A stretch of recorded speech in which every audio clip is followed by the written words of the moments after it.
Hello everyone, my name is Dao Chi. Three words of me is pious, confident, and independent. Everyone please cheers for me.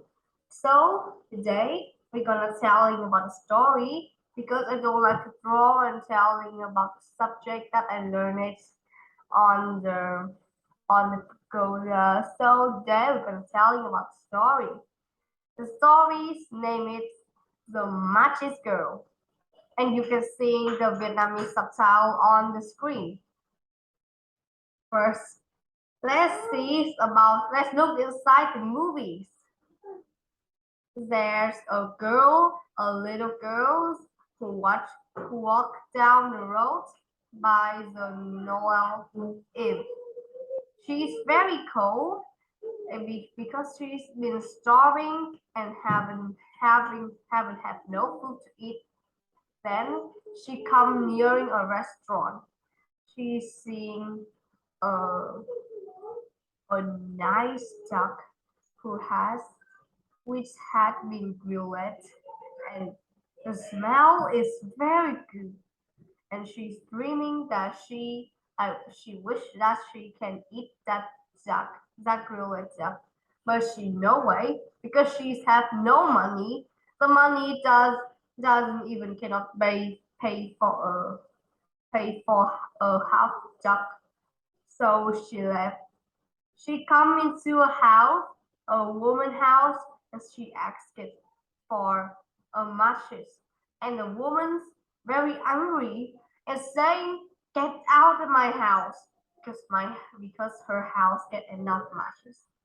So the matches girl needs to going. And now she's really cannot waiting anymore. She wants to eat, but she's remembering if she come home with the box full of matches and no money, her dad, will very angry and will hit her and starving her. She don't want it. And she slept by a wall.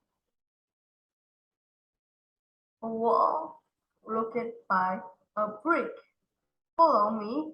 A brick. A brick. This is called a brick.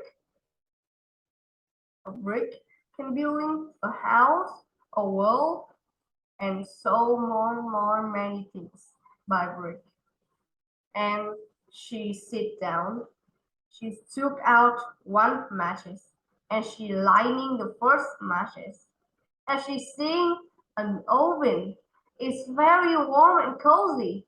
She's wondering if now is the winter, if she can sit up after this oven.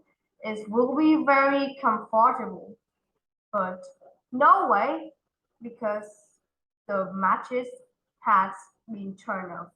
And now she just seeing a cold wall with nothing and the box full of matches. And then she's lighting the second matches. And then she's seeing a table full of food.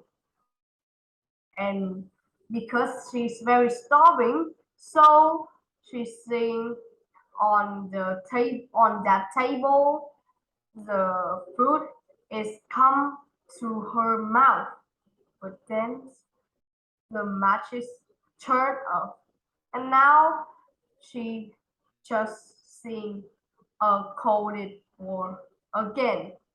Nothing changes, and match she lining the third matches,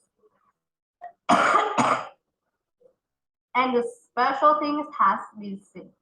She see her old house with trees around, and his grandmas who loved her very much, and her mom, and she's crying. She wants to going on her grandma hands, and she's still crying, but then the matches turn on again. And now around it's just a very cold winter, very cold weather with with a coat which has been very, very old. And she's very cold now. And she's lighting the last matches. And she sees her grandmas, who love her very much. And now she's feeling very, very, very want to stay with her grandma. And she's still lighting the matches, all the matches that she can lighting. She's still lighting for when the matches box is out. And then her grandmas come and holding her hands, saying, "Will you come with me?" And the matches girl was come with her grandma. And then after that night, because that's the last night of winter, so after that night is the spring, the warming spring with the sun. Everyone sees and seeing she's dying by the cold after the Cold War. This is so sad story of Annexence. The first time when I was a kid, I reading the Magic Girl story. I was been crying for the Magic Girl because why is she been starving, colding, with no house to come, and she died. But there's something happened that she dies when she can meet her grandma and come into heaven with her grandma. That is a happy end, right? Okay, so let's write again. The first grammar is the matches. Matches means the things that you need to lining when you are on the job. But it's using when it's because this match is kind of old. Now you using a bulb. You don't using a matches. And next is the brick. What is the brick for? The brick is helping building the house, building wall, building very much things. That's the brick can. Next is an oven. An oven, which means the old things that help you feeling warm and cozy when the winters come. And next, a table of food. A table of food. A table with food on it. It is easy. Why I coughing so much? So that is all the vocabulary in this story. So goodbye. See you guys again. Shut up, Dad. Okay. Goodbye. See you again. My goofy dad screaming again. I don't want to go into bed because I have